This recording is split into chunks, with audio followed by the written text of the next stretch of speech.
La fille, pitoyable, se penche pour frotter le sol. En ce moment, elle regrette beaucoup. Elle regrette d'avoir cru au mensonge de ce démon qui se prétendait être un ange. Être réincarné dans ce monde sans père aimant ni mère chérissante. Et devoir passer ses journées à être battu, insulté et forcé de travailler comme un malheureux petit. Où est ce papa esclave de sa fille qu'on avait promis? Où est ce frère obsédé par sa sœur qu'on avait promis? Où est cet argent illimité en or et en diamants qu'on avait promis? Pourquoi devant elle se trouve-t-il seulement un sol qu'elle ne pourra jamais finir de frotter? Si j'avais su que c'était comme ça, je ne me serais pas réincarné. Alors qu'elle était plongée dans sa tristesse. Elle entendit la voix de son oncle la gronder derrière elle. Aimer autant paraissait, c'est tout comme ta mère. De plus, il a même donné un coup de pied dans le seau à côté. Même ton propre père, le duc, ne veut plus de toi. Si je ne t'avais pas adopté par bonté, tu aurais pu vivre jusqu'à aujourd'hui. La fille ne peut que baisser la tête et pleurer silencieusement, en repensant à l'origine de sa vie actuelle. C'est tout simplement incompréhensible.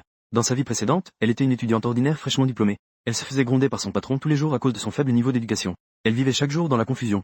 Son seul intérêt était de lire des romans d'amour fantastiques. En tant que salariée modeste, quand elle voyait l'héroïne être la chouchoute de son père et de son frère, quand elle avait une vie luxueuse mais ne voulait que fuir. Apparaître sans voix, elle ne savait quoi dire. Elle ne voulait même pas d'une si belle vie. Si tu ne le veux pas, donne-en-moi alors. Ne pouvant plus supporter, elle ne pouvait que critiquer dans les commentaires. Juste au moment où elle rêvait de traverser dans le roman pour vivre une vie de richesse entourée d'affection. Un camion fonçait vers elle. Après un grand bruit. Cette fille, félicitations, tu as obtenu une chance de renaître. La fille, devenue une entité spirituelle, resta perplexe un instant. Soudain, elle réalise qu'elle a été frappée par le camion légendaire appelé réincarnation. C'est vrai, elle mérite d'être celle que j'ai choisie. J'espère que tu pourras utiliser les connaissances que tu as acquises dans les romans. Va profiter pleinement du monde que j'ai créé. Cet ange qui se fait appeler Aftan montre à la fille le monde qu'il a créé. C'est un monde que j'ai créé en m'inspirant de romans d'amour romantique.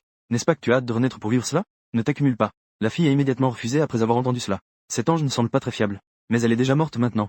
Si je renonce à cette opportunité, ce serait vraiment dommage. Mais d'après mes nombreuses années d'expérience en lecture, la réincarnation comporte également de grands risques. Que faire si je me réincarne en un raté? Ou si je deviens un méchant de seconde zone sur le point d'être exécuté? Ou que faire si je suis un petit personnage secondaire manipulé par le protagoniste? Alors la fille a posé ses conditions. Tu veux que je me réincarne dans le monde que tu as créé? Alors je dois être une fille gâtée née avec une cuillère en argent. Une petite fille chérie par un père séduisant et des frères adorables, c'est ce qu'il me faut. Et je dois également avoir des capacités spéciales. Il est significatif de se réincarner en grande héroïne avec plein de buffs. Cela pourrait aussi être une compensation pour toutes les souffrances qu'elle a endurées dans cette vie. Bien que l'ange ait dit qu'elle était vraiment difficile à satisfaire, elle a tout de même accepté toutes ses demandes avec un sourire. Une fois toutes les conditions remplies, la fille a enfin accepté de se réincarner. Mais à ce moment-là, l'ange a révélé son vrai visage. Alors notre contrat est établi. Il s'avère que cette personne est en fait un démon déguisé en ange. La fille a réalisé qu'il y avait un problème et a voulu se rétracter, mais il était déjà trop tard. Avant d'être engloutie par l'obscurité, elle se débat et demande quelle est sa capacité spéciale. Mais le démon ne fait qu'un sourire malicieux. Ne t'inquiète pas, c'est sûrement la capacité qui te convient le mieux. La fille, après sa renaissance, vient juste d'ouvrir les yeux. Ce qu'elle voit, c'est une chambre incroyablement luxueuse. À ce moment-là, elle pensait vraiment être la chérie du groupe. Aimée par sa famille, elle menait une vie insouciante, avec une fin heureuse et épanouissante.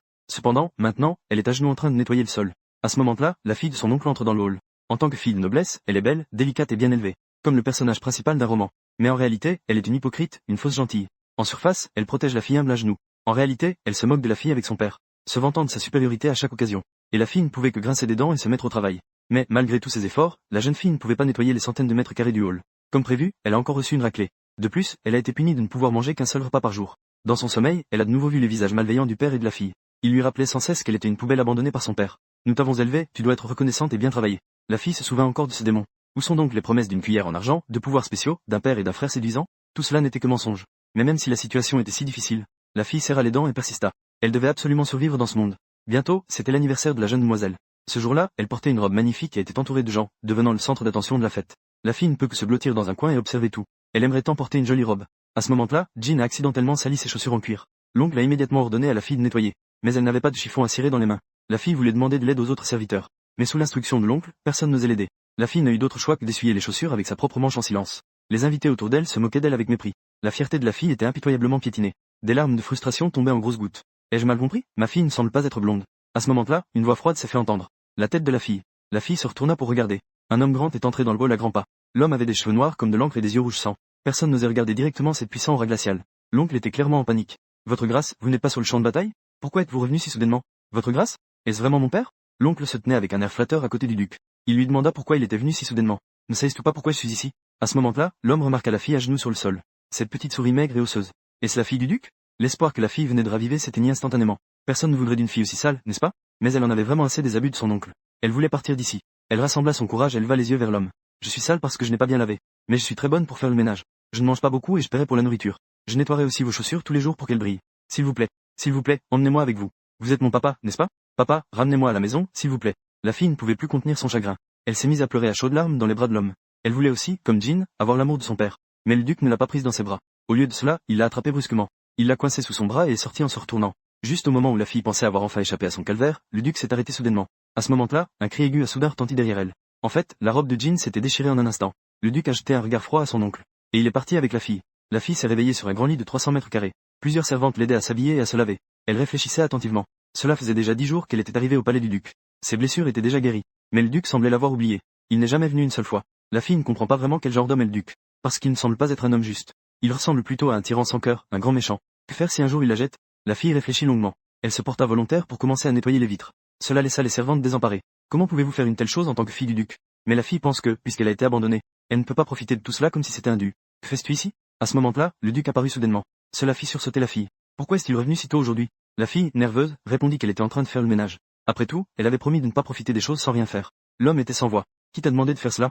En disant cela, il saisit la fille et se retourna pour partir. Non, ce n'est pas possible, il va vraiment me jeter dehors? Qui aurait cru qu'une seconde plus tard, une variété de délices apparaîtrait devant elle?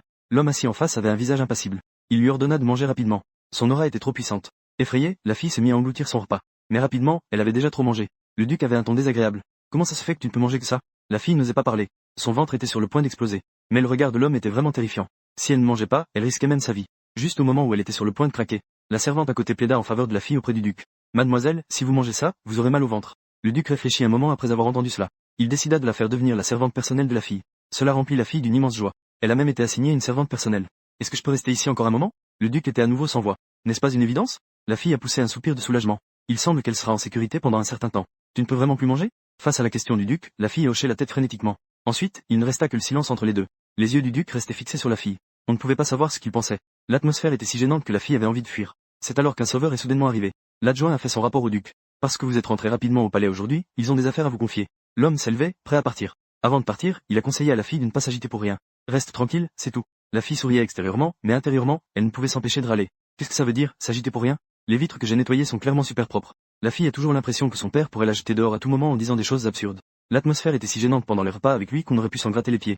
C'est juste parce qu'ils viennent à peine de se retrouver, bien qu'ils soient père et fille.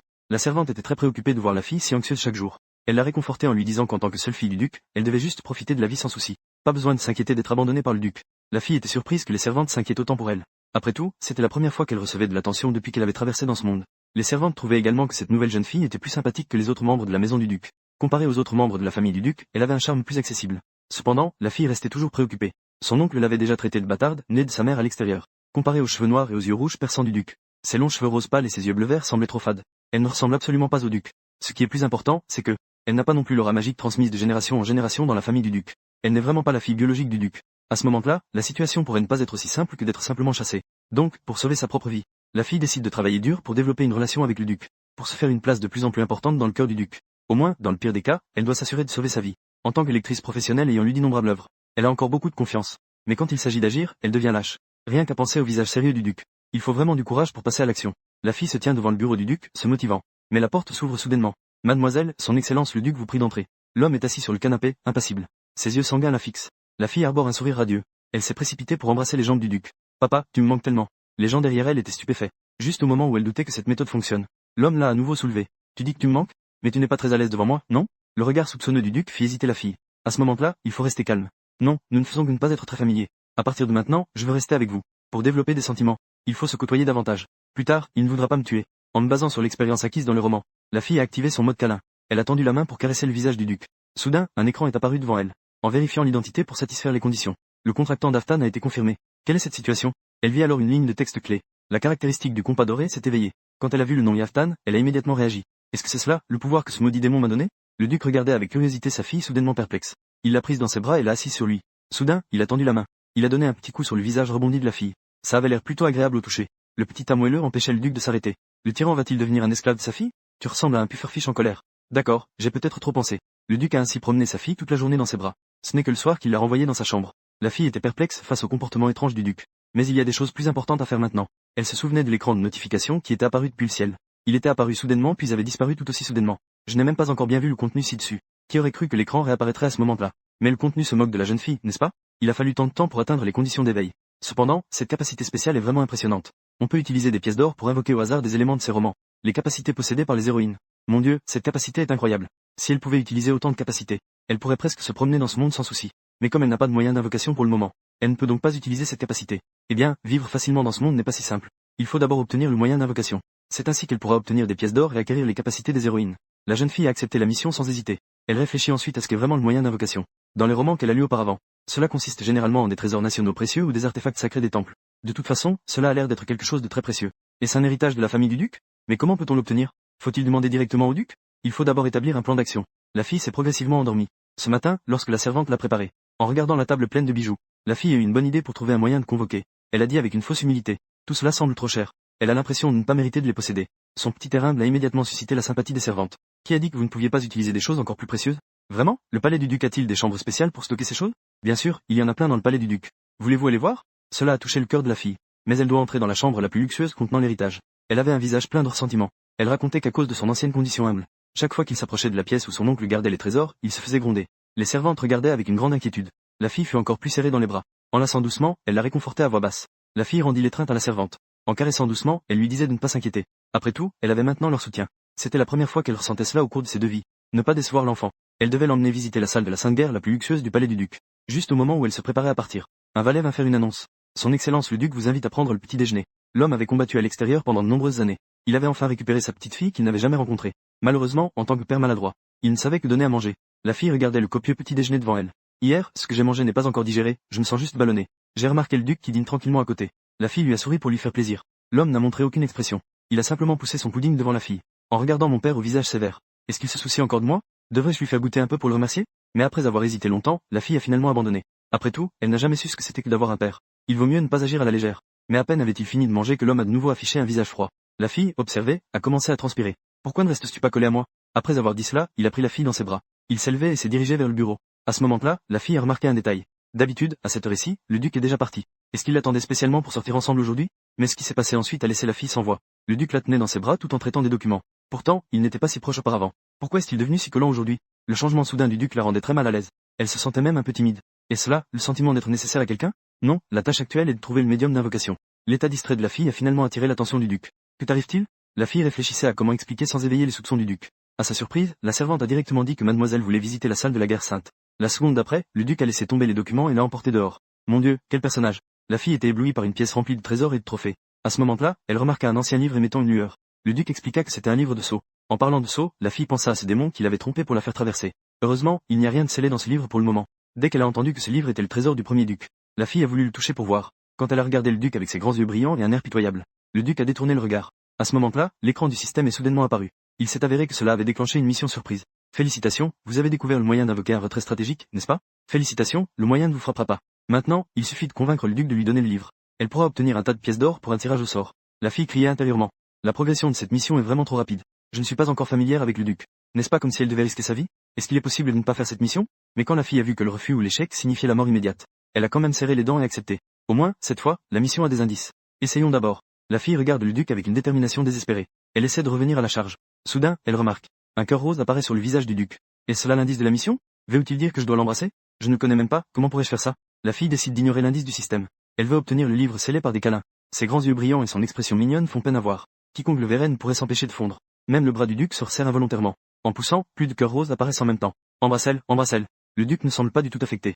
La fille décide de tout donner. Elle tend son bras pour entourer le cou de l'homme. Elle dépose un baiser sur sa joue. Le visage de l'homme, habituellement froid, montre enfin un léger sourire. Les serviteurs derrière eux sont tous stupéfaits. La demoiselle a osé embrasser le duc. Soudain, la vitrine derrière elle a explosé. Le livre scellé est apparu dans les mains du duc. Le duc a vérifié et a écarté tout danger. Il l'a alors remis à la fille en toute confiance. À ce moment-là, un serviteur à côté a tenté d'intervenir. Ce livre est un trésor de famille et le joyau du premier duc. Que se passerait-il si mademoiselle le cassait? Le duc lui a lancé un regard froid. Est-ce que c'est à toi? La mission du système est enfin accomplie. La fille a doucement complimenté son papa, disant qu'il était le meilleur. À sa grande surprise, des petits cœurs roses sont réapparus autour d'elle après ces mots.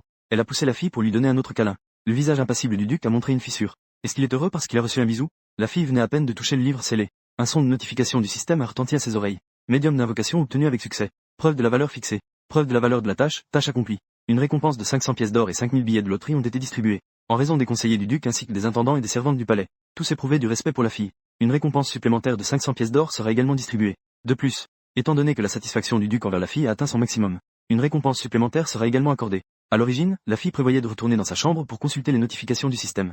Mais le duc l'a directement emmenée à la réunion. Récemment, des rumeurs ont circulé selon lesquelles notre famille du duc de Paëlaton aurait participé au projet d'extraction de pierres magiques promu par le marquis de Talunka, et de nombreuses personnalités influentes ont investi dans ce projet. Bien que ces deux choses semblent sans rapport. Après analyse et évaluation par mes subordonnés, la fille qui écoutait a tiré une conclusion cohérente avec celle du duc. Que c'est le marquis de Talunka lui-même qui a fabriqué cette rumeur, et a révélé la nouvelle à ces grandes personnes. La salle de réunion est devenue silencieuse en un instant. La fille s'est affolée. A-t-elle vraiment dit à voix haute ce qu'elle pensait? C'est fini, ce n'est pas du tout quelque chose qu'un enfant devrait dire. Dans un moment de crise, elle a rapidement expliqué qu'elle avait vu le marquis de Talunka. C'est Starfire que son oncle avait promis en personne à un autre oncle. C'est papa qui a investi dans son projet de pierre magique. Et il lui a montré une très belle carte noire. Elle a alors levé la main et a pointé, oui, c'est bien cette carte. L'adjoint a timidement demandé à la fille. Mademoiselle, êtes-vous sûre? C'est un chèque de notre famille Paelaton. Les vassaux présents étaient tous très en colère. Ils accusaient le marquis de Talunka d'être complètement fou. Oser utiliser le nom du duc pour escroquerie. Réalisant la gravité de la situation, la fille leva les yeux vers le duc. Mais il découvrit qu'il la fixait avec un regard perçant. Comment as-tu entendu ces mots? L'esprit de la fille devint soudainement vide. Se demande-t-il si je suis coupable? La fille savait pertinemment que si elle contrariait son père tyran, elle n'aurait d'autre choix que de mourir. La peur de la mort faisait trembler la fille. Elle expliqua d'une voix tremblante qu'elle l'avait vu en cirant les chaussures de son oncle. Parce que son oncle lui disait que l'élevé coûtait cher. Alors, la fille ne pouvait manger que peu chaque jour tout en travaillant le plus possible. C'était la seule façon de survivre. Mais les vassaux ne croyaient pas ses paroles. Le duché versait chaque mois une somme énorme au marquis pour sa pension. Comment la demoiselle pouvait-elle en arriver là? Ce n'est pas vrai. Son oncle avait clairement dit que c'était son père qui l'avait abandonné. Il n'a jamais donné d'argent. C'est pourquoi je travaille si dur. Pourquoi ne me croyez-vous pas? L'instinct de survie l'a fait tomber à genoux. Elle a imité la scène en essuyant les chaussures de son père avec sa manche. C'est en nettoyant les chaussures que j'ai entendu mon oncle et les autres parler. Il a même dit que cette carte était la preuve de l'investissement de papa. Les larmes de la fille coulaient à gros flots. À cet instant, toutes les injustices subies pendant des années se déversaient. Tout ce que je dis est vrai. Ça suffit. Qui êtes-vous en train d'interroger? Soudain, la voix en colère du duc s'est fait entendre. Puis, une aura noire s'est dégagée de lui. Elle s'est enroulée autour des vassaux, leur infligeant une douleur insupportable. La fille était stupéfaite par cette situation soudaine. Le duc lui tendit la main. Cela t'a rappelé des souvenirs sans signification. Peut-être avait-il peur que son aura ne fasse peur à la fille. Le duc hésita un instant puis retira sa main. La fille en profita pour saisir sa main. L'énergie maléfique se dissipa instantanément. Il prit la fille dans ses bras. En regardant les poignets sales, le duc ordonna au tailleur de coudre une nouvelle robe pour la fille. Une grande main chaleureuse caressa le sommet de la tête de la fille. Cela apaisa également son inquiétude intérieure. En se réveillant à nouveau, la fille découvrit qu'elle était de retour dans sa chambre. Cela devait être la servante qui l'avait ramenée. Maintenant, elle avait enfin le temps d'étudier le livre des sceaux. En regardant la couverture en lambeaux, la fille s'inquiétait de savoir si elle allait s'effondrer dès qu'elle l'ouvrirait. Juste au moment où elle ouvrit le livre, un étrange cercle magique apparut et enveloppa la fille. Une lumière éblouissante jaillit. Le livre, qui était à peine en ruine, devint soudainement d'une nouveauté incroyable. C'est tellement incroyable. Que va-t-il y avoir à l'intérieur? De la magie interdite ou du pouvoir sacré? La fille ouvre le livre avec beaucoup d'attente. Le résultat est juste une feuille de papier. À ce moment-là, le système réapparaît. Le sceau du médium d'invocation a été élevé. Mon pouvoir peut-il enfin être utilisé? La fille débloque ses capacités spéciales en accomplissant des missions du système. Elle a débloqué ses capacités spéciales. Elle peut enfin invoquer des romans avec des pièces d'or. Extraire et utiliser les pouvoirs des héroïnes. Selon son expérience de lecture inestimable au fil des ans. Lors de l'invocation, il faut absolument réciter un sort très cliché. Le résultat est bien sûr qu'il ne se passe rien. En fait, il suffit de prononcer le nom du roman. Dans ce cas, je choisis celui qui s'appelle, bien que ce soit une famille riche, je veux fuir. Tant que j'ai les capacités de l'héroïne, je n'aurai plus à craindre d'être chassé ou tué par le duc. Mais le système indique que je n'ai pas assez de pièces d'or. Cependant, je peux utiliser un coupon de loterie de 5000 pièces d'or. La fille prie le dieu de la richesse de veiller sur elle. Au final, elle a seulement tiré 100. La fille, en colère, se frappe la poitrine et tape du pied. En effet, avoir de la malchance est toujours le même à chaque vie. C'est alors qu'elle se souvint du bonus de popularité du duc. C'était en fait un bon de location de roman. Elle pouvait invoquer un roman avec une durée d'utilisation de 3 jours. La fille, excitée, s'inclina 3 fois en direction du duc. Bien qu'elle ne comprenne pas pourquoi il avait une telle popularité. Mais vous êtes vraiment mon bon papa. À ce moment-là, la servante entra soudainement. Elle s'inquiétait de savoir si mademoiselle avait faim. Après tout, elle s'était endormie dans les bras du duc sans s'en rendre compte. Elle n'avait pas mangé jusqu'à présent. En entendant cela, la fille resta figée. Elle s'était endormie sur les genoux de son père. Et elle avait été portée par son père jusqu'à sa chambre. Cela ne va-t-il pas vraiment faire penser à papa qu'elle est une source de problème? La servante se dépêcha de la réconforter. Le duc vous aime vraiment beaucoup. Ce n'est qu'en ce qui concerne le soin de sa fille qu'elle est un peu maladroite. La fille pensait auparavant que le duc était une personne parfaite sans aucun défaut. Mais maintenant, avec sa connaissance du duc, il semble qu'il ne soit pas comme elle le pensait. De son côté, le marquis de Tarlanka traverse une période difficile. Après avoir reçu la nouvelle que tous les investisseurs retiraient leur investissement, il a craqué. Se pourrait-il qu'il ait été découvert pour avoir menti sur la participation du duc de Paelaton à l'investissement? Pourtant, j'ai même présenté un chèque de la famille Paelaton comme preuve. D'où la fuite d'informations a-t-elle pu venir? Pour redresser la situation, le marquis a appelé sa fille, Xiaoyi, pour qu'elle aille rendre visite à la fille chez le duc, et pour en profiter pour glaner des informations sur le duc. Avec un air de mépris, Xiaowen avait également une expression de mépris. En tant que fille noble d'un marquis, comment pourrait-elle se rabaisser à aller voir cette servante? Sous les nombreuses pressions du marquis, Xiaowen a accepté d'aller découvrir le charme des filles de la noblesse. Mais elle ne sait pas encore quel prix douloureux elle devra payer pour son arrogance actuelle. La fille s'amusait joyeusement dans le jardin. La seconde d'après, elle est tombée à plat ventre. Le duc regardait sa fille à terre, l'air perplexe. Les enfants sont-ils tous si fragiles? La fille avait encore des larmes sur le visage. Elle avait l'air plaintif et voulait que son père la prenne dans ses bras. Une telle adorabilité rendait l'homme impuissant. À ce moment-là, l'homme remarqua le genou blessé de la fille. Son visage s'assombrit instantanément. Il prit sa fille dans ses bras et retourna rapidement dans la chambre. Bien qu'il ait mal au cœur, il se plaignait toujours que la fille était trop fragile. Cela affectait à nouveau le cœur sensible de la fille. Se demandait-elle si elle était vraiment si détestée?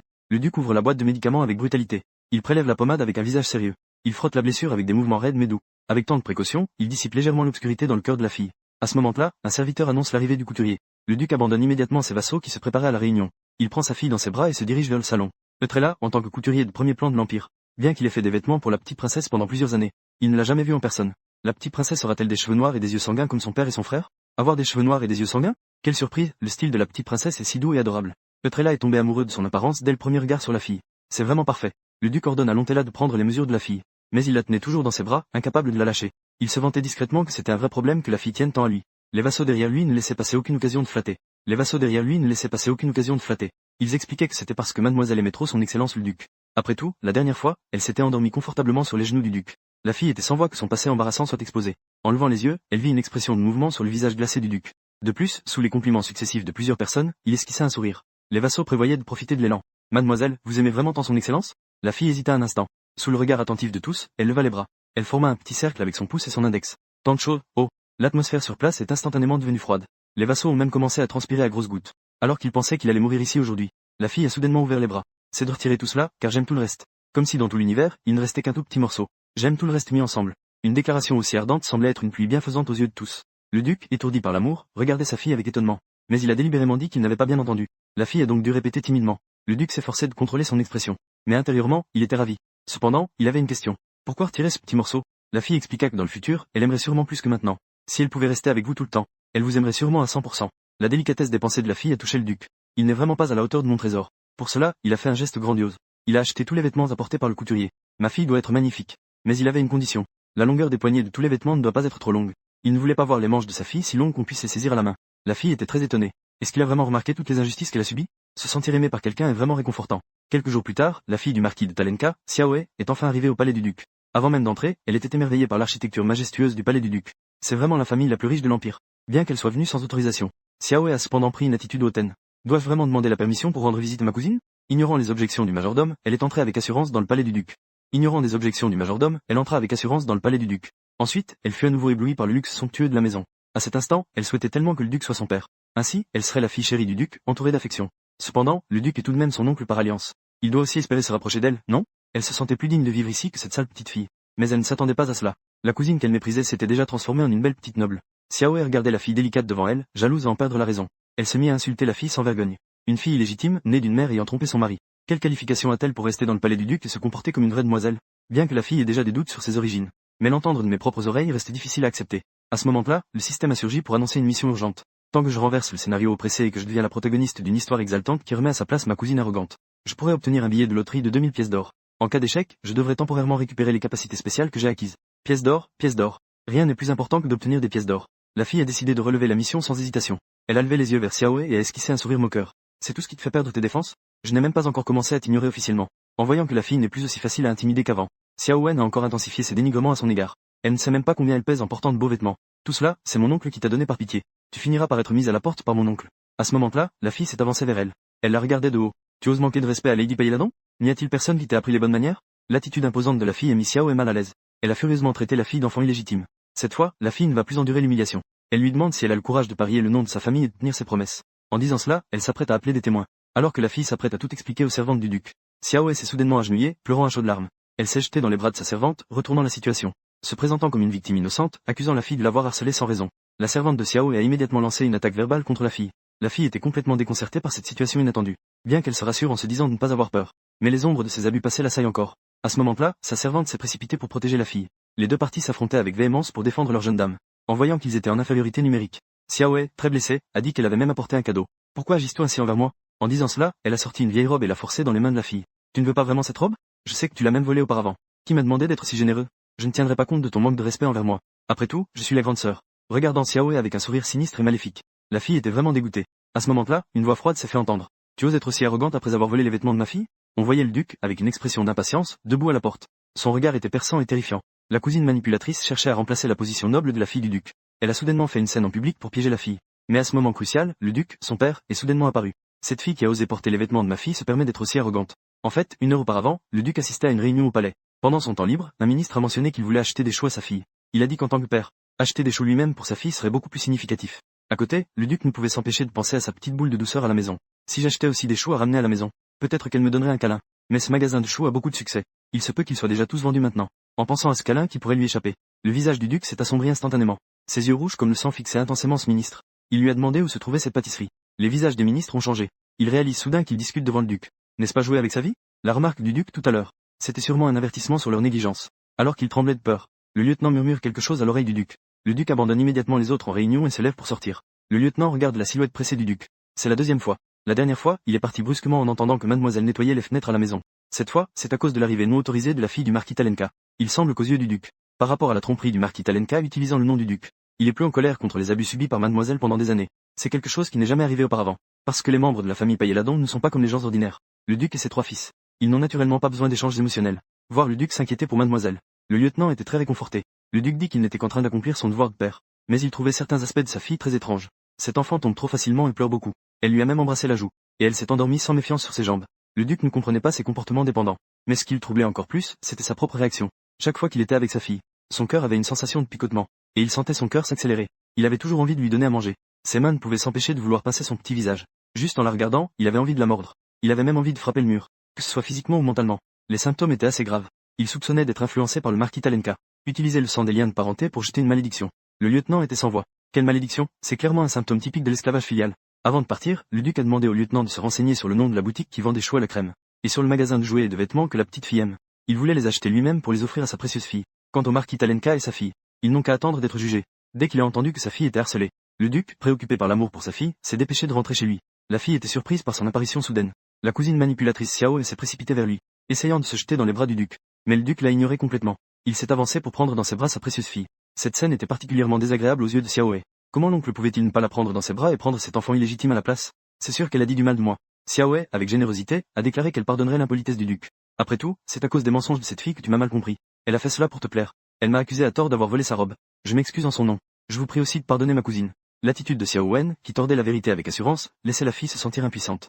Cela rendait aussi le visage du duc de plus en plus sombre. Alors, qu'en est-il de la robe que j'ai vue auparavant? Le jour où je suis allé chercher ma fille à la maison. Pourquoi portes-tu la robe que j'avais préparée pour ma fille? La fille, à l'écoute, a été soudainement choquée. En fait, ce jour-là, il m'a regardé avec ce genre de regard. Ce n'était pas parce qu'il n'était pas satisfait de moi, mais plutôt parce qu'il se demandait pourquoi mes vêtements étaient si déchirés. La fille leva les yeux et regarda son père dans les yeux. À cet instant, elle ressentit la protection la plus rassurante. En fait, il se soucie beaucoup de moi. En comparaison, Xiao, interrogée, ne resta pas calme. Elle se défendit en disant que c'était une robe que son père lui avait préparée. Chaque année, à son anniversaire, son père lui offre une. Ce ne peut pas être la robe de cet imbécile. À ces mots, une forte aura noire se répandit instantanément. Le regard du duc devint cruel. Xiao, effrayée, s'effondra au sol. Elle regardait l'homme s'approcher d'elle pas à pas. Tu n'as pas entendu les rumeurs à mon sujet? Bien sûr, Xiao en avait entendu parler. L'homme devant elle était un tueur impitoyable. Même quand il pleure, ce ne sont pas des larmes mais le sang des autres. Mais Xiao était déjà devenue folle de jalousie. Elle rêvait de remplacer la fille pour gagner l'affection du duc. Tout cela devrait clairement être à moi. Tout a été volé par cette sale enfant illégitime. Les propos fous ont complètement mis en colère le duc. Son cou était serré par une énergie noire. La menace de mort lui a causé une peur immense. Elle a supplié le duc de la pardonner, en pensant qu'il pourrait avoir besoin d'elle vivante plus tard. Xiao Wen, terrifiée, a fui le palais du duc en roulant et rampant. La fille était assise dans les bras de son père, buvant tranquillement du lait. Elle ne comprenait pas encore ce qui venait de se passer. Elle avait juste l'impression d'être soudain enveloppée par l'énergie noire et de commencer à somnoler. Quand elle s'est réveillée, tout était fini. L'expression du duc était extrêmement sérieuse. En raison de la négligence des gardes, un insecte a pu pénétrer dans le palais du duc, ce qui a causé du tort à sa fille. Par conséquent, il tenait les gardes responsables. Il a ordonné qu'ils paient de leur vie. La fille regarde son père avec étonnement. Non, ce n'est pas possible, on ne va pas les faire mourir pour une si petite affaire. Les gardes dégainent leurs épées et se préparent à trancher. La fille s'interpose en criant. Ce sont des êtres humains vivants. Papa, es-tu si imprudent? Ils n'ont pas rempli leur devoir. Ils devront en payer le prix. La fille veut plaider en faveur des gardes. Elle dit que c'était juste une bagarre avec sa cousine. C'est normal pour des enfants. Le duc se tourne vers le lieutenant pour confirmer. Après avoir reçu une réponse affirmative, il réalise qu'il a été trop sévère. En fait, les enfants agissent souvent ainsi. La fille pousse enfin un soupir de soulagement. Elle boit goulûment le lait dans sa tasse. Puis elle est émerveillée par le goût délicieux. Le duc regarde la mousse de lait sur la petite bouche de la fille. Il ne peut s'empêcher de l'essuyer doucement. Sous le regard choqué de la fille, elle a léché son doigt couvert de mousse de lait. Ce geste a beaucoup effrayé tout le monde présent. Que fait donc le duc? À ce moment-là, la fille a soudainement remarqué le regard incroyablement reconnaissant des gardes. Ensuite, le son de notification du système a retenti à plusieurs reprises. Au palais du duc, des plus petits serviteurs aux intendants et lieutenants. Tous exprimaient leur gratitude envers la fille et lui montraient du respect. En raison de l'augmentation significative de l'influence de la famille Payeladon. Une récompense de 5000 pièces d'or. Ce n'était pas un billet de loterie, mais des pièces d'or. C'était tout simplement une grande surprise. L'apparence joyeuse de la fille a attendri le lieutenant. Le duc était également perplexe face à son excitation inexplicable. Ils sont enfin revenus dans la chambre. La fille, fatiguée après une journée, était somnolente. C'est à ce moment que le système est apparu pour la première fois. Calcul des résultats de la tâche de la cousine. Échec partiel. Xiao n'est-elle pas déjà retournée au palais du marquis? Comment cela pourrait-il échouer? Est-ce qu'il s'est passé quelque chose pendant que je dormais? La punition pour l'échec de la mission est la disparition aléatoire du bœuf de réincarnation. Heureusement, ce n'est qu'une disparition aléatoire. Mais la fille n'a aucune idée de quel bœuf elle possède. Alors qu'elle était en détresse, le duc est soudainement arrivé dans sa chambre. La fille le regardait d'un air absent. Elle a soudainement entendu le signal de début de punition. Effrayée, elle s'est immédiatement tendue. À ce moment-là, elle a soudainement eu faim. Puis elle a fait un geste très enfantin. Elle a crié au duc qu'elle voulait à manger. Voyant que le duc ne réagissait pas, la fille a alors décidé de dire qu'elle voulait des gâteaux. À ce moment-là, elle a soudainement réalisé qu'elle venait apparemment de frapper la cuisse du duc. D'avoir agi de manière si audacieuse. Cela signifiait-il que la disparition du bœuf de réincarnation fait référence à la perte de la capacité de penser en tant que réincarné? Alors, elle ne serait-elle pas complètement devenue une enfant? C'est vraiment difficile à dire. Comment se porte Archidus? La question soudaine du duc a laissé la fille complètement perplexe. C'est le livre que tu as pris la dernière fois. Oh, c'est ce beau livre à la couverture. Il a été bien rangé. Le duc, perplexe, se demande si ce livre est beau. Sous son regard scrutateur, la fille devient hésitante. Comment pourrait-elle expliquer que le livre a changé après l'avoir touché? En regardant le duc d'une beauté exceptionnelle, la fille envisage de passer cela sous silence. Elle se lève et touche la tête du duc. Je l'ai simplement touché et l'ai complimenté sur sa beauté. Si je vous touche ainsi, vous êtes aussi beau. S'il nous plaît ainsi, l'appréciera-t-il? Le duc rit, visiblement heureux d'être complimenté par sa fille. Oui, c'est très agréable. Mais il ne s'est pas laissé berner. Je suis toujours curieuse de savoir comment ce livre est devenu si beau. Le cœur de la fille rugit. Qu'est-ce que je vais faire maintenant? La fille était en sueur. Si ça ne va pas, avoue simplement. Après tout, mentir n'est pas le comportement d'un bon enfant. Mais en pensant que l'héritage a changé entre mes mains, alors tout le monde pensera qu'elle est une source de problème.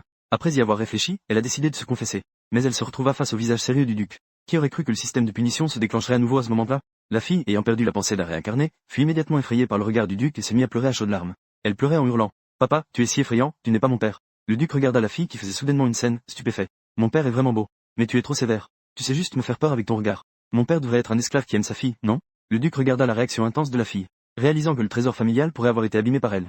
Et elle faisait aussi des scènes pour rejeter la faute. Selon les règles de la maison, elle devrait être punie. Mais maintenant, il ne voulait pas la punir. Au contraire, il tendit la main pour la réconforter. Mais il fut figé sur place par la phrase de la fille. Je te déteste. La fille.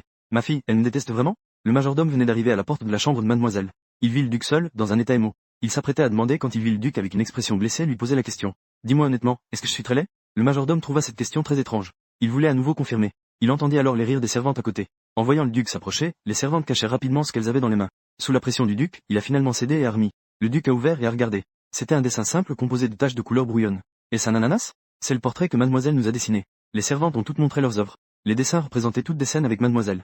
Certains en avaient même 3. Bien sûr, nos œuvres ne peuvent pas rivaliser avec celles que vous avez reçues. Mademoiselle vous en a sûrement donné beaucoup, n'est-ce pas? Elles devaient toutes représenter un papa séduisant, n'est-ce pas? Les flatteries des servantes ont rendu le visage déjà sombre du duc encore plus noir. Il était si envieux, jaloux et en colère qu'il a à peine réussi à sortir quelques mots en grinquant des dents. Je n'ai rien reçu. En un instant, l'endroit est devenu terriblement silencieux. Personne ne pouvait croire que le traitement du duc était si mauvais.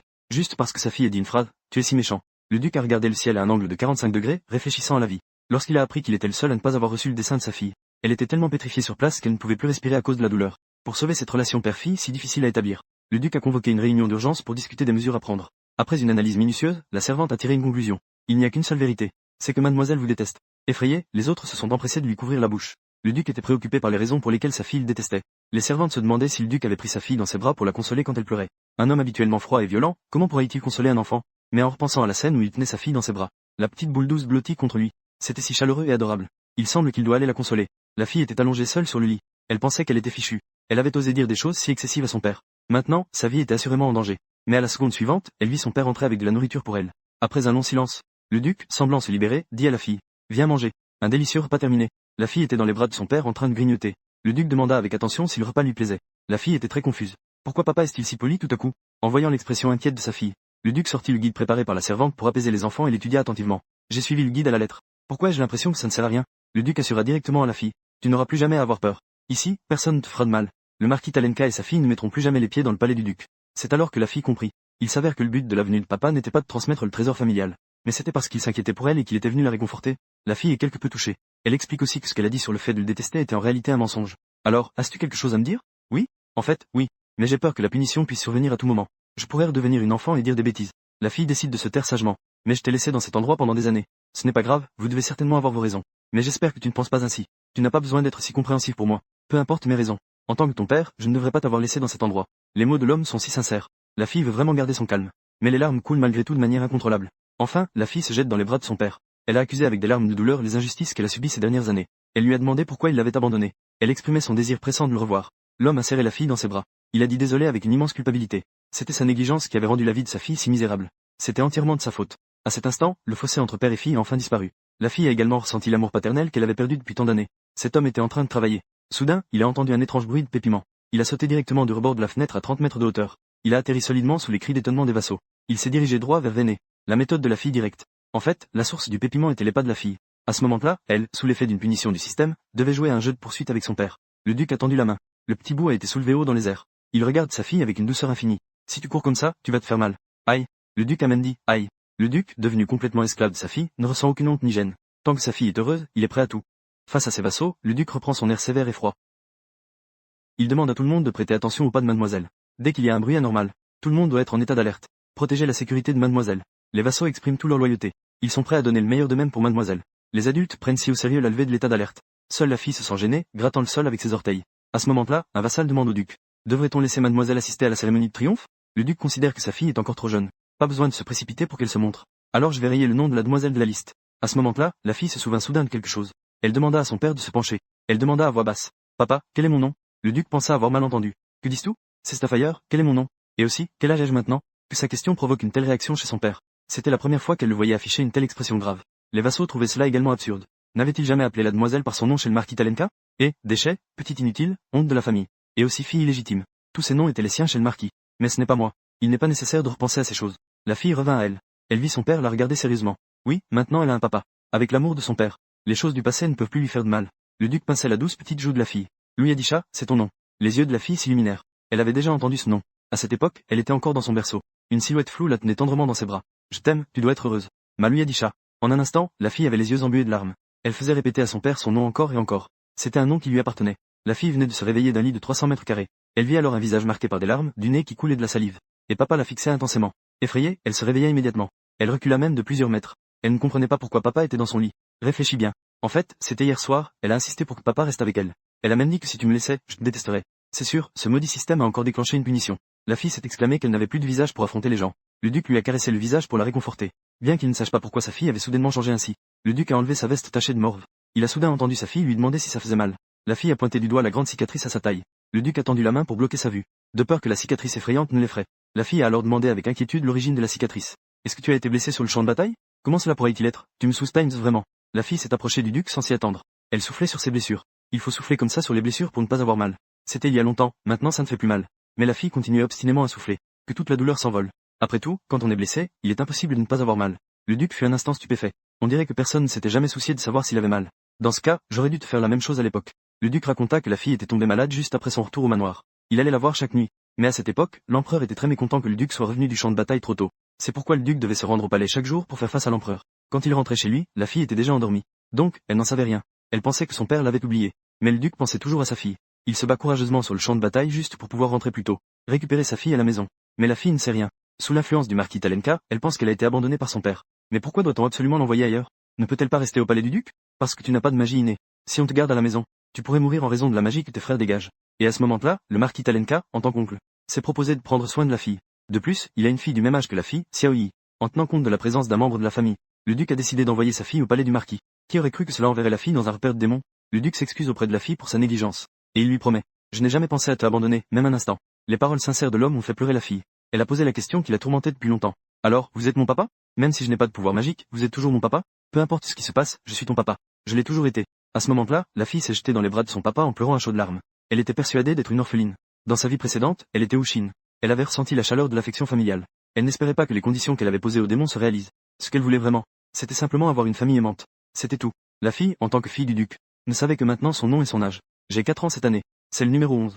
Oui, mon anniversaire est le premier du mois. La fille était un peu déçue.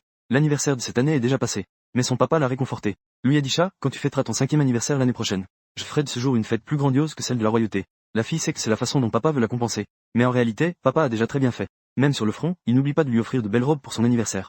Malheureusement, ces robes ont été revendiquées par sa cousine manipulatrice. La fille est un peu anxieuse. Papa aimait-il vraiment célébrer son anniversaire? Avant, chaque fois que l'oncle la grondait, c'était toujours pour dire que sa mère était morte en la mettant au monde.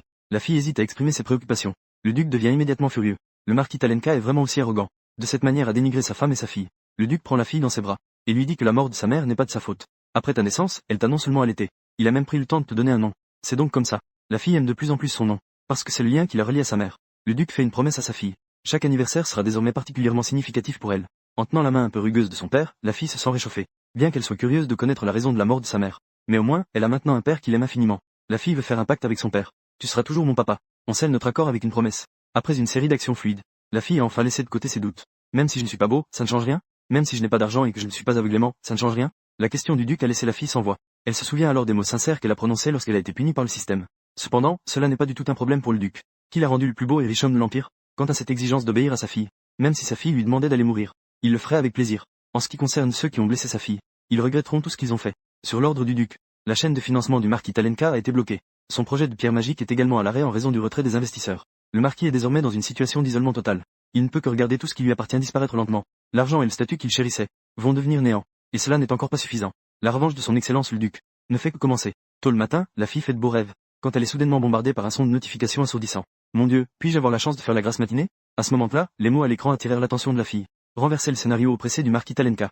Super, papa est le meilleur. Mais cette fois, le système demande à la fille de se venger elle-même. Récupérer les biens achetés par le marquis Talenka avec la pension alimentaire obtenue par tromperie. La propriété et le droit d'exploitation de la mine de pierre magique. Et c'est une blague? Je ne suis qu'un bébé de 4 ans. Avez-vous déjà vu un enfant de 4 ans chercher à se venger? Mais en voyant que pendant la mission, il n'y aurait pas de punition du système pour redevenir un enfant, la fille accepta résolument la mission. Elle sortit quelques vieux livres de sceaux. Il est temps d'invoquer le roman pour obtenir les pouvoirs de l'héroïne. Veuillez indiquer le nom du roman que vous souhaitez invoquer. Je veux celui qui a séduit 10 hommes dans le monde inversé des harems. En fait, elle a abandonné ce livre après l'avoir lu à moitié. Parce que la fille a passé la moitié de la journée à s'embrouiller avec 10 hommes sans même un baiser. C'était vraiment extrêmement ennuyeux. Les pages du livre se tournaient rapidement. Une série de changements d'auras éclatantes et brillantes. La fille a étudié attentivement les capacités de l'héroïne. Bien que l'héroïne ait 5 capacités. Mais étant donné que son niveau actuel est trop bas, elle ne peut en utiliser qu'une au hasard. La fille a saisi une capacité au hasard. L'état émotionnel de la cible désignée sera marqué sous forme d'information. Super, n'est-ce pas de la télépathie? Mais en lisant à mi-chemin, sa compréhension du roman était faible. Cela a réduit les capacités de l'héroïne. La fille a supporté encore et encore la rigueur de ce système défectueux. Ce n'est pas grave, réduire les capacités, et alors? C'est suffisant pour faire face au marquis. Elle se frotta les mains, prête à passer à l'action. De l'autre côté, dans le manoir du marquis Talenka, les investisseurs du projet de pierre magique demandent au marquis de rembourser. Parce qu'ils ont entendu dire que le duc Payeladon n'avait absolument pas participé à ce projet. Mais le marquis sort un chèque du duché pour continuer à les berner. Mesdames et messieurs, regardez bien, c'est la preuve de l'investissement du duché. Sous les insinuations du marquis, les investisseurs pensaient que le duc voulait s'approprier les profits. Il a délibérément diffusé de fausses informations pour les inciter à retirer leurs investissements. Après tout, la famille Payeladon a toujours eu une mauvaise réputation. Il n'est pas surprenant que le duc fasse de telles choses. Mais pour être sûr, regardons le contrat d'investissement du duc. Face à leur demande raisonnable, le marquis était si en colère qu'il grimaçait. Ces garçons sont trop prudents, ils ne se laissent pas berner facilement. Mais il a refusé sous prétexte de secret commercial. Il a sorti le chèque et l'a posé sur la table.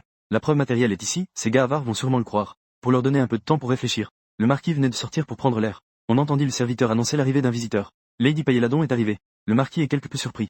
Ne serait-elle pas revenue parce qu'elle ne pouvait plus supporter son père pervers? Le marquis s'imagine que la fille pleure et le supplie de l'accueillir. Mais au moment d'ouvrir la porte, il reste figé sur place. Il voit une petite fille vêtue d'une robe magnifique et élégante qui le regarde. Le marquis perd immédiatement ses défenses. Comment cette fille peut-elle être si bien habillée? Elle ne devrait pas être maltraitée par son père, n'est-ce pas? Réalisant qu'il perd son sang-froid, le marquis reprend ses émotions et demande à la fille ce qu'elle veut. La fille sourit doucement. Je suis ici pour récupérer mon argent, monsieur le marquis. Le marquis, qui tient à l'argent comme à la vie, change instantanément d'expression et devient menaçant. Qu'est-ce que tu appelles ton propre argent? Ignorant que la fille comprend parfaitement chaque changement d'émotion chez lui. La fille ayant obtenu des capacités spéciales voit en temps réel les émotions du marquis. À cet instant, le marquis est en colère et choqué par ses paroles et ses actions. Il voit le marquis insulter la jeune dame. Le lieutenant derrière lui se prépare à intervenir. La fille est pleine de détermination à ce moment-là. Elle veut récupérer de ses propres mains ce qui lui appartient. Tu as volé mon argent de subsistance pour satisfaire tes propres désirs. Qu'est-ce que j'y gagnerai en le récupérant? Le marquis la traite de ingrate avec colère. Je t'ai élevé si longtemps et tu oses me demander de l'argent. Mais la mine de pierre magique et les droits d'exploitation, ce n'est pas toi qui les as achetés avec l'argent de ta subsistance? Après avoir entendu cela, le marquis est furieux.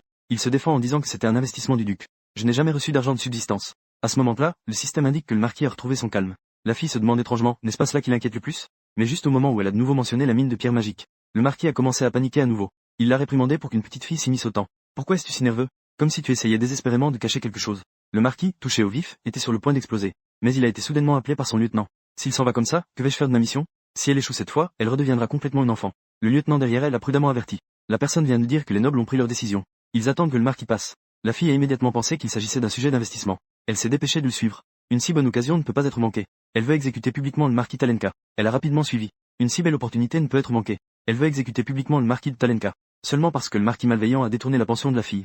La fille est donc retournée au manoir du marquis en jurant de récupérer tout ce qui lui appartenait. Alors que les nobles étaient trompés par le marquis et envisageaient de réinvestir. La fille est soudainement arrivée dans la salle de réunion. Je pense que vous devriez reconsidérer, mesdames et messieurs. Les nobles étaient très surpris de voir la fille apparaître soudainement. La fille leur a fait une révérence. Je suis Louis Adisha, la fille du duc de Paladon. Je salue tout le monde ici. Les nobles étaient tous charmés par la fille. Personne ne s'attendait à ce que le duc froid et cruel ait une fille aussi adorable. Seul le marquis l'a insulté pour être entré sans permission. Mais les nobles étaient curieux de ce que la fille venait de dire. Pourquoi les laisser réfléchir encore un peu? La fille a demandé à tout le monde. Pourquoi l'oncle dit-il que mon père a investi dans la mine de pierre magique? Tout le monde a donc suivi et investi. Parce que toutes les pierres magiques ne contiennent pas de magie. Les membres de la famille de Paladon utilisent l'énergie magique. Tant qu'il s'agit de la mine de pierre magique qu'ils convoitent et dans laquelle ils investissent. Cela signifie que chaque pierre contient de la magie. Alors s'ils investissent, ils peuvent réaliser d'énormes profits. La fille a feint une ignorance et a demandé. Tant qu'ils extraient, ils peuvent faire de gros bénéfices. Alors pourquoi l'oncle accepte-t-il encore les investissements des autres? Le marquis a ri avec mépris. C'est parce qu'extraire les pierres magiques nécessite beaucoup de fonds. Les nobles étaient également d'accord. Si l'argent manque, ils n'ont d'autre choix que d'accepter des investissements. Il n'y a pas assez d'argent? Oh là là, c'est étrange. Mon père peut clairement couvrir tous les frais. Pourquoi n'a-t-il investi qu'un peu d'argent pour l'oncle? Il devrait tout investir lui-même.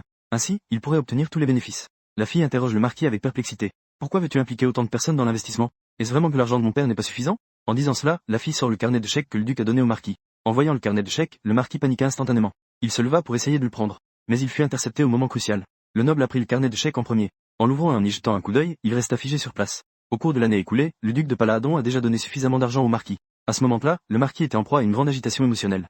Le système affichait constamment son état émotionnel.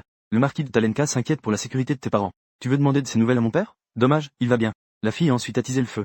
Je disais que, cher oncle, vous avez déjà assez d'argent. Alors pourquoi chercher encore à faire investir les nobles? Le marquis de Talenka veut effectuer une opération chirurgicale sur une partie de votre corps. Est-ce qu'il veut me coudre la bouche? Il veut vraiment me coudre la bouche? C'est impossible. On dirait que l'oncle veut vendre les pierres magiques et partager les bénéfices, n'est-ce pas? Cher oncle, vous êtes vraiment un philanthrope séduisant. L'attitude sarcastique de la fille a rendu le marquis intenable. Le marquis de Talenka ressent une forte envie de mettre fin à vos jours. Oh là là, j'ai vraiment très peur. Les trois nobles ont compris. Le duc de Paladon n'a effectivement pas investi dans les mines de pierres magiques. Le marquis a probablement déjà extrait des pierres magiques avec la pension alimentaire. Mais il a découvert qu'il n'y avait pas de magie dans les pierres. Avoir perdu tout l'argent. Donc, il a spécifiquement fait appel à des investisseurs pour combler les pertes. À ce moment-là, ces trois-là seront les dindons de la farce qui supporteront les pertes. Peut-être que le marquis accusera même le duc de Paladon d'être complice de cette escroquerie, puisque la vérité est déjà révélée. La fille tend à nouveau la main au marquis. Remboursez maintenant l'argent que vous avez volé à mon père. Le marquis, trop sûr de lui, ne s'attendait pas à cela. Qu'il serait poussé à la faillite par une petite fille de 4 ans. Après que la fille ait exposé l'escroquerie d'investissement, le marquis a dû abandonner la propriété et les droits d'exploitation de la mine de pierres magiques. En voyant le sourire satisfait de la fille, le marquis était si en colère qu'il grinquait des dents. Qui aurait cru que la fille en profiterait pour voler? Sous prétexte de demander des compensations, elle a complètement dépouillé les actifs du marquis. Le marquis était désespéré. La fille était si heureuse qu'elle en volait presque. J'ai de l'argent maintenant. Mission accomplie, récompense de 3000 pièces d'or et un ticket de loterie. Alors que le son du système retentissait, la fille regardait avec satisfaction les récompenses distribuées. Qui aurait cru qu'une seconde plus tard? Qui aurait pu imaginer? La mission terminée, le statut de punition se réinitialise. Avant qu'elle ait le temps de réagir, elle a de nouveau perdu la pensée d'un ressuscité et est redevenue une enfant tout à fait innocente. À ce moment-là, les nobles virent la fille. Ils l'appelèrent chaleureusement. La fille leur fit un sourire doux. Je m'appelle Luyadisha, c'est ma maman qui m'a donné ce nom. L'apparence innocente et adorable de la fille faisait fondre les nobles. J'ai 4 ans cette année. Les nobles s'exclamèrent tous. La jeune noble était si intelligente et vive qu'elle ne ressemblait pas du tout à une enfant de 4 ans. On dirait que la famille de Paladon a encore formé un héritier prometteur. Mais il ne comprenait pas encore. Pourquoi le duc donne-t-il tant d'argent au marquis? La fille lève la main et s'exprime avec enthousiasme. Je sais. Elle dit mystérieusement aux nobles. Parce que papa m'aime beaucoup. Les nobles sont charmés par sa candeur. Avec une fille si adorable, le duc ne peut que la chérir. Même les nobles qui n'aiment généralement pas les enfants veulent inviter la fille à rentrer chez eux pour grignoter. Heureusement, le serviteur rappelle à temps. Mademoiselle, vous rentrez trop tard, le duc s'inquiétera. La fille leur fait alors un signe de revoir. À ce moment-là, un noble regarde pensivement le dos de la fille. Il a l'impression d'avoir déjà vu cet enfant quelque part. En y réfléchissant, il se dit qu'il a peut-être mal vu. La fille vient de descendre de la voiture. Le serviteur commence à flatter la fille. Mademoiselle, vous êtes vraiment magnifique aujourd'hui. Plus beau que le deuxième jeune maître lorsqu'il pouvait attraper des monstres à 2 ans. On pouvait voir que tout le monde était ému par sa beauté. La fille était un peu perdue. Elle tenait un mouchoir pour essuyer les larmes du serviteur, ignorant que le duc venait de voir cette scène. Vous et ma fille semblaient avoir une bonne relation. L'ambiance était chaleureuse et harmonieuse, comme une vraie famille. Le ton glacial du duc a fait trembler le serviteur comme une poule. Et non. Il tremblait de tout son corps, comme s'il allait mourir à tout moment. La fille ne savait toujours pas ce qui se passait. Le serviteur voulait juste toucher son propre visage. Puis, il s'est approché avec assurance. Je viens de donner à manger. Le serviteur était comme frappé par la foudre. D'un côté, le doux visage de la jeune fille. De l'autre, le regard féroce du duc. Il ne pouvait plus supporter une telle torture double. Il a été traîné sans pitié par le duc. La fille regarde avec inquiétude le serviteur en priant silencieusement pour lui. À ce moment-là, le majordome et les servantes viennent accueillir la fille. Mademoiselle, bienvenue chez vous. Les salutations chaleureuses de tout le monde font perdre un instant la concentration à la fille. Elle a donc aussi un foyer où retourner. Le duc regarde sa fille en silence pendant longtemps. Il sent que cet enfant est une présence dangereuse. Elle a même la capacité de contrôler le corps des autres. Sinon, pourquoi aurait-il une si forte envie de lui caresser les cheveux? L'apparence réprimée du duc est remarquée par l'adjoint. Lorsque le duc confie sa confusion à l'adjoint, l'adjoint a un sourire plein de sous-entendus. On appelle généralement cette condition être gaga de sa fille. Pour garantir la sécurité de sa fille, éliminer tous les dangers potentiels. Le duc enseigne à la fille des méthodes d'autoprotection. Que devrais-tu faire si quelqu'un touche ta tête? La fille fait un geste de refus avec ses 2 mains. Non, c'est incorrect. Très bien. Que ferais-tu si quelqu'un te piquait la joue? Ah, et si quelqu'un te proposait des friandises? Sale. Et si quelqu'un t'embrassait sur la joue? Te frapper. Et si quelqu'un voulait te prendre dans ses bras? Alors, ce sont des trafiquants d'êtres humains. Le duc était très réconforté. Ma fille, comme je l'avais pensé, est aussi intelligente que moi. Il ne put s'empêcher de tendre la main pour caresser la tête de sa fille. Mais la fille réagit vivement. Non, ne fais pas ça, tu es un trafiquant d'êtres humains. Le duc regarda sa fille avec étonnement. Il n'arrivait pas à croire que sa chérie lui parlait ainsi. Tremblant, il tendit à nouveau la main. Mais la fille la repoussa d'un coup de main. Sale, je vais te frapper. Le cœur du duc était blessé et déchiré. La fille, en revanche, avait un visage plein d'attente pour des éloges. Papa, j'ai bien agi. Le duc se tenait la poitrine en grimaçant. C'est tout ce que je lui ai appris, que puis-je faire? Une nuit sombre et venteuse. Dans le manoir du marquis de Talenka, une scène de massacre terrible se déroulait. L'homme a franchi un sol jonché de cadavres. Il se dirige droit vers le marquis de Talenka, caché dans un coin. Duc de Paladon, que fais-tu? Le marquis ne s'attendait pas du tout à cela. Cet homme a osé envahir son palais de marquis. Alors qu'il est au bord de la mort, il continue à parler avec arrogance. La famille Talenka est une maison de héros. N'as-tu pas peur que l'empereur le sache? L'homme est entouré d'une terrifiante aura magique. Ses yeux sanguins dégagent une aura sanguinaire. Il regarde le marquis comme s'il voyait un déchet. Et alors, même si je sais? Après tout, à ce moment-là, tu étais déjà mort. Il voit sa vie s'échapper. Dans un moment de désespoir, le marquis a crié, beau-frère. Il ne comprend pas pourquoi le duc veut le voir mort. J'admets que j'ai maltraité cette fille. Mais elle n'est pas ton enfant biologique. Elle est la fille illégitime de ma sœur, née d'une liaison avec un autre. La phrase n'était pas encore terminée qu'un grand bruit retentit. Le marquis blessé leva péniblement la tête. Il vit un homme, semblable à un démon, le fixer sans expression. Que dis-tu de ma fille? Une colère démoniaque éclata soudainement, en serrant le cou du marquis. À ce moment-là, le marquis comprit enfin la peur. Il supplia le duc de lui accorder sa vie. Après une violente douleur, le marquis palpait son cou. Heureusement, il n'était pas cassé. C'est sûrement le duc qui, en tant que parent, m'a épargné la vie. Mais il paniqua en voyant le collier dans la main du duc. C'était la bague symbolisant l'identité du chef de la maison Talenka. Elle était toujours accrochée à son cou. Comment pouvait-elle se retrouver dans sa main? L'ancien marquis de Talenka m'a chargé de te transmettre. Des gars comme toi ne parlent même pas du titre de marquis. Même le nom de Talenka ne te convient pas. L'anneau a été repris. Cela signifie qu'il a été dépouillé non seulement de son titre de marquis, mais aussi exclu de la famille Talenka, passant d'un noble riche à un citoyen sans le sou. Cette punition est pour le marquis de Talenka, qui tient l'argent en haute estime. Plus torturante que de le tuer. Dans le palais du duc, une servante raconte à la jeune fille les rumeurs sur le palais du marquis de Talenka ces derniers jours. Il s'avère que le marquis n'était qu'un remplaçant temporaire sans pouvoir réel. C'est pourquoi il a cherché désespérément à amasser de l'argent. Maintenant, il est tombé si bas que même sa femme veut demander le divorce. Tout cela est de sa propre faute. Mais que va-t-il advenir de sa fille? La servante soupire, désemparée. La marquise veut emmener sa fille, mais celle-ci refuse. En allant chez sa mère, elle passerait de la maison du marquis à celle du vicomte. Rien qu'à penser à être d'un rang si inférieur à celui de la fille du duc. Elle se mettait à faire des caprices et refusait de céder. Après avoir discuté de ses potins, les servantes s'affairaient à ranger leurs affaires. Dans une semaine, ils allaient quitter la capitale impériale pour se rendre dans les terres du duc de Paladon. Comme dans tous les romans, le père de l'héroïne a une position élevée. Les terres de son père se trouvent également au nord de l'Empire. La fille rêvait d'une belle vie où elle serait chérie à son retour dans ces terres. Elle faisait semblant de ne pas entendre les appels frénétiques du système. Très bien, je vais quand même jeter un coup d'œil, même si c'est à contre-cœur. À sa grande surprise, elle reçut une récompense. Et pour récompenser son acte d'extorsion des biens du marquis, une nouvelle mission connexe fut spécialement publiée. Mais la fille était déjà satisfaite de sa vie actuelle. Elle ne voulait plus se battre. Cependant, en voyant que la récompense de la mission était de 10 000 pièces d'or, et qu'il n'y avait pas de pénalité en cas d'échec, la fille se sentit immédiatement pleine de détermination. Pièces d'or, je veux des pièces d'or. Les servantes ont remarqué l'expression excitée de la fille. Elles s'exclamaient toutes que mademoiselle était vraiment adorable. Et complètement différente des jeunes maîtres? La fille se souvint de l'accord qu'elle avait fait avec le démon. Il avait dit qu'il me donnerait des pères et des frères séduisants. Bien qu'elle ne croyait pas à 100% à ses paroles. Cependant, son père, le duc, était en effet assez séduisant. Cela signifie que ses frères ne devraient pas être trop mal non plus. La fille avait un visage plein d'attente, se demandant quel genre de personnes ils étaient. Mais en voyant l'expression indéchiffrable des servantes, la fille pensa qu'elle avait probablement encore été trompée par ce démon. Aïe, elle devait se débrouiller seule. Le duc regardait sa fille, le visage plein de questions. Il faisait clairement un soleil radieux dehors. Pourquoi t'habilles-tu tout comme ça? La fille déguisée en adorable petit ours était en sueur. Parce qu'elle devait retourner dans le duché froid du Nord. Les servantes, craignant que la fille ne prenne froid, l'ont enveloppée comme un petit ours super chaud. Elles ont complètement ignoré la chaleur sur le chemin. Le duc ne comprend pas. Pourquoi continuer à porter cela alors qu'il fait chaud? Parce que c'est ce que les servantes, inquiètes pour elle, ont préparé. C'était spécialement préparé pour elle. Le duc comprend un peu. C'est comme lorsque la fille soufflait sur ses cicatrices auparavant. Bien que ce soit un acte ennuyeux et inutile, cela suscite une approbation consentante. La fille est en colère. Son père a osé dire qu'elle était ennuyeuse et inutile. À ce moment-là, le duc tendit soudain la main, et pinça la petite joue de la fille. Merci à toi, Malulu.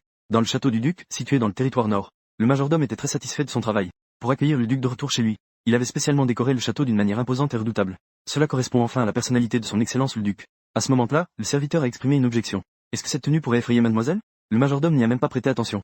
Les membres de la famille Paladon ont-ils peur de cela? C'est la bienvenue de son excellence qui compte. Ce n'est qu'à l'instant où ils ont vu mademoiselle qu'ils ont réalisé à quel point ils avaient tort. Cet adorable petit ours, c'est mademoiselle Lungan? Cela n'a rien à voir avec l'image redoutable que l'on s'imaginait de mademoiselle. À ce moment-là, la fille a éternué. A éternué. Le duc a immédiatement fixé son regard sur la fille. Tu as froid. Les serviteurs du duc tremblaient de peur immédiatement. Mademoiselle, cela a-t-il irrité son excellence? Mais les servantes qui l'accompagnaient avaient un tout autre aspect chaotique. Elles s'affairaient à faire entrer mademoiselle rapidement dans la maison pour la réchauffer. Le majordome était abasourdi. Se comporter de manière aussi impolie devant le duc, sont-elles devenues folles? Le duc prit la fille dans ses bras. Il caressa doucement son petit visage rond. Les serviteurs présents étaient complètement fous. Leur duc a changé de manière. Votre grâce, vous êtes de retour. La fille leva les yeux en direction de la voix. Elle vit deux jeunes garçons aux cheveux noirs et aux yeux rouges qui la regardaient. La fille était extrêmement excitée. Elle avait enfin rencontré les légendaires. La fille affichait un sourire doux et radieux. Bonjour, je suis Luyadisha. Le troisième frère, Li Shawin, prit la parole en premier. Tu es donc cette petite fille frêle. La fille, pleine d'attente, se figea instantanément. Elle regarda son troisième frère s'éloigner avec élégance. Je te conseille de faire attention. Après tout, être trop faible peut être mortel. Le rire méprisant du garçon rendit la fille très nerveuse. À ce moment-là, le deuxième frère, Har, s'approcha de la fille. Il se présenta doucement. Il lui prend aussi la main. Il s'inquiète de savoir si elle est fatiguée ou si elle a froid pendant le trajet. La fille, initialement affectée, est touchée par les salutations de son deuxième frère. Elle se laisse enivrer par son sourire chaleureux. C'est bien le grand frère protecteur qu'elle attendait depuis si longtemps. Cependant, Vena ne va pas abandonner si facilement. Elle arrive au café où son frère prend le thé. Dès que le deuxième frère a la voix, il l'invite à s'asseoir. Mais à peine assise, le troisième frère Li Shawin fait la moue en face d'elle. Est-ce qu'il essaie encore de se rapprocher d'elle pour créer des liens familiaux? C'est vraiment stupide. Encore une fois, ce genre de propos hostile. À ce moment-là, le deuxième frère caresse les cheveux de la fille. Il la complimente avec tendresse, disant qu'elle est particulièrement mignonne et attachante. Ça fait des années qu'on ne s'est pas vu, nous devons bien nous entendre à l'avenir. La fille se laisse emporter par sa douceur. Bien que le deuxième frère ait les cheveux noirs et les yeux rouges caractéristiques de la famille du duc, ses yeux légèrement baissés et son caractère doux, il ressemble tout simplement à un ange. En voyant une scène aussi chaleureuse, le troisième frère ne pouvait que trouver cela absurde. Il demanda au deuxième frère s'il était aveugle ou s'il avait mangé quelque chose de mauvais. Qu'est-ce qu'il y a de bien chez une fille si faible? La fille trouva que le troisième frère était très impoli. Elle le regarda avec colère. Cependant, elle ne put s'empêcher d'être charmée par son apparence séduisante. Le troisième frère se sentit mal à l'aise sous le regard de la fille. Il lui demanda de se dépêcher de nettoyer l'eau qu'elle avait renversée. La fille répondit avec assurance et mépris. Aimer la beauté est dans la nature humaine, n'est-ce pas acceptable de regarder un peu plus? Cependant, le deuxième frère, après avoir entendu les mots de la fille, devint soudainement triste. Il s'avère que Lulu aime ce genre de personne comme Li Shaoin. La fille paniqua. Comment pouvait-elle laisser son frère ange afficher une telle expression de tristesse? Elle s'est empressée de flatter. C'est Ar qui est le plus beau. Tu es le meilleur frère, bien mieux que Li Shaoin.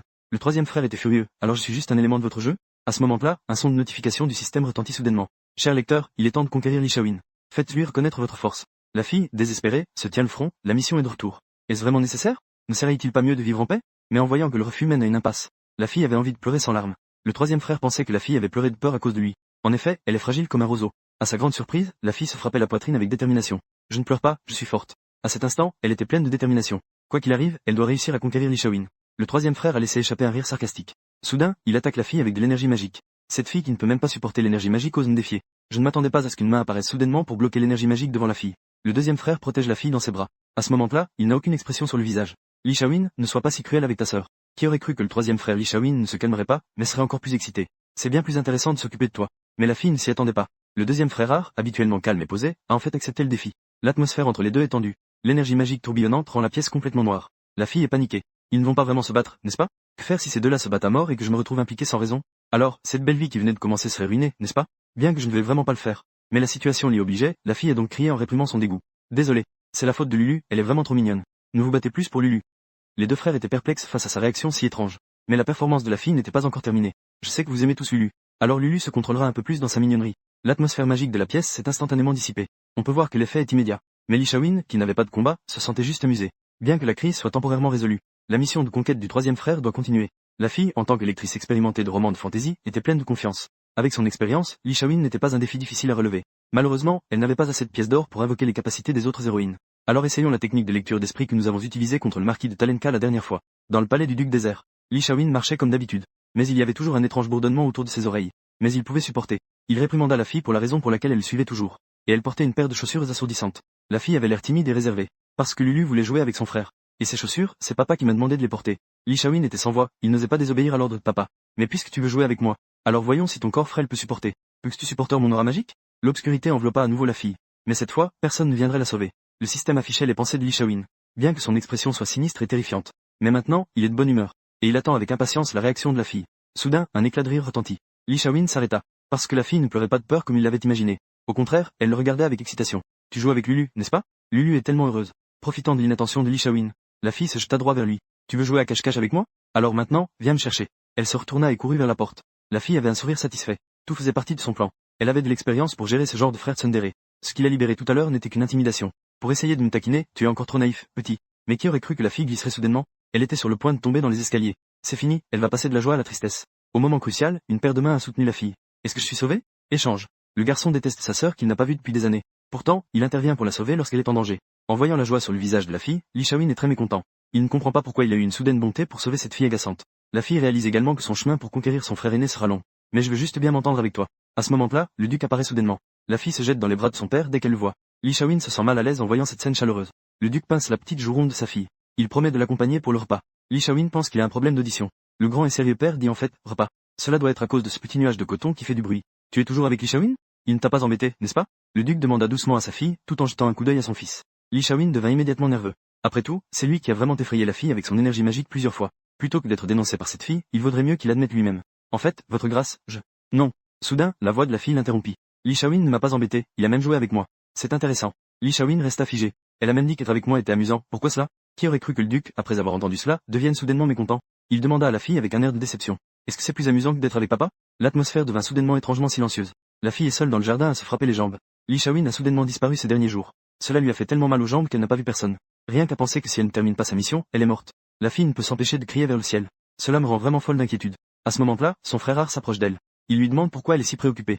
La fille se plaint que Li Shaoin l'évite toujours. Elle veut clairement être proche de lui, mais il est toujours si sévère avec elle. Ar regarde la fille, qui est en colère. Il jette un coup d'œil à l'ombre cachée derrière le pilier. Il élève délibérément la voix. On dirait que Lulu aime vraiment Li Shaoin. Cela me rend un peu jaloux, en fait. En entendant cela, la fille panique instantanément. Comment pourrait-elle laisser son frère ange être en détresse? Dans mon cœur, Ar est de loin plus important que Li Shaoin. Il ne peut tout simplement pas te comparer. J'ai peur qu'Ar ne me croie pas. La fille s'écrie avec impatience. Pour moi, tu es une guérison et un bienfait dans ma vie. Elle voulait encore expliquer quelque chose. Ar s'approcha soudainement de la fille. Il déposa un baiser sur son visage. C'était vraiment un honneur pour moi. Face au sourire d'Oudar, le visage de la fille devint instantanément rouge. Soudain, un grand bruit se fit entendre au loin. Une grande partie de la colonne, qui était auparavant intacte, se brisa soudainement. La fille fut déconcertée par ce bruit soudain. Mais son frère Ar lui dit que ce n'était rien et l'emmena dans sa chambre. Elle se retourna et jeta un regard significatif à la colonne brisée. Le soir, la fille s'inquiétait encore de la disparition inexplicable de son frère Li Shaoyin. Après avoir parlé avec la servante, elle réalisa. Le troisième frère n'a pas disparu, il se cache délibérément. Est-ce que mes tentatives pour lui plaire ont eu l'effet inverse? Dans ce cas, comment la mission peut-elle continuer? Alors, quelle est la raison de son aversion pour moi? Est-ce parce que je n'ai pas de magie? La fille demande à la servante ce qu'est vraiment la magie. Les servantes ne peuvent pas vraiment expliquer. Elles savent juste que la magie est une force transmise de génération en génération dans la lignée directe de la famille de Paladon. Ce n'est pas la même chose que la magie des sorciers ou le pouvoir spirituel des chevaliers. C'est une force très spéciale qui inspire également la peur. Les servantes ont eu les jambes flageolantes en voyant la magie pour la première fois. Rien qu'en le regardant, on ressent la peur. Mais cela ne pense pas ainsi. Avant, elle ne trouvait jamais le noir joli. Mais quand elle a été enveloppée par l'obscurité de la magie, elle a ressenti la peur. Mais il a été émerveillé par sa beauté. Et a même oublié de respirer un instant. Aux yeux de la fille, la magie est une nuit chaude qui lui permet de bien dormir.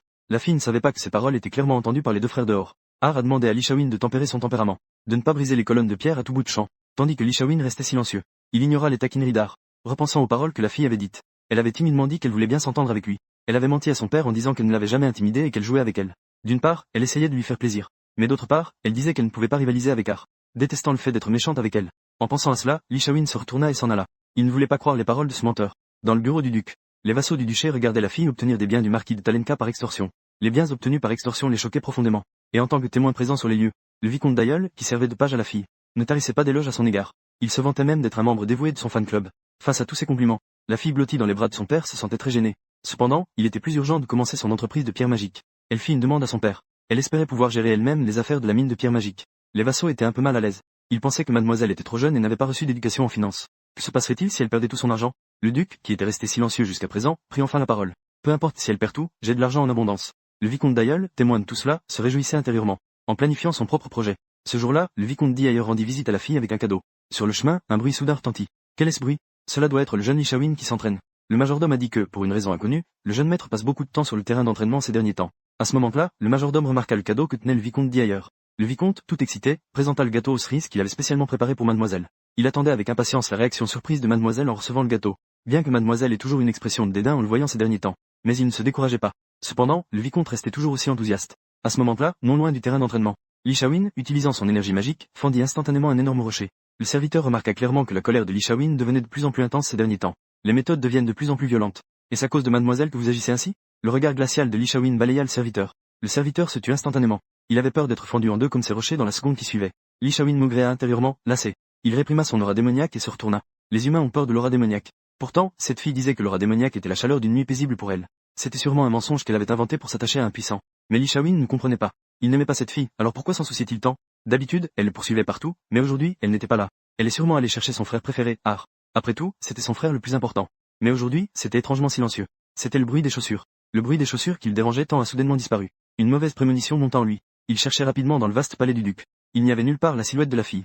Jusqu'à ce qu'il voie une chaussure laissée par la fille et d'autres empreintes en désordre. Il réalisa que quelque chose était arrivé à la fille. Est-ce là le destin des faibles? Il aurait dû se moquer de la fille. Mais à la seconde suivante, il se mit à courir suivant les empreintes. Je dois aller la chercher. Dans les bois non loin du palais du duc. Les deux ravisseurs de la fille ne s'attendaient pas à ce que ils soient découverts si rapidement.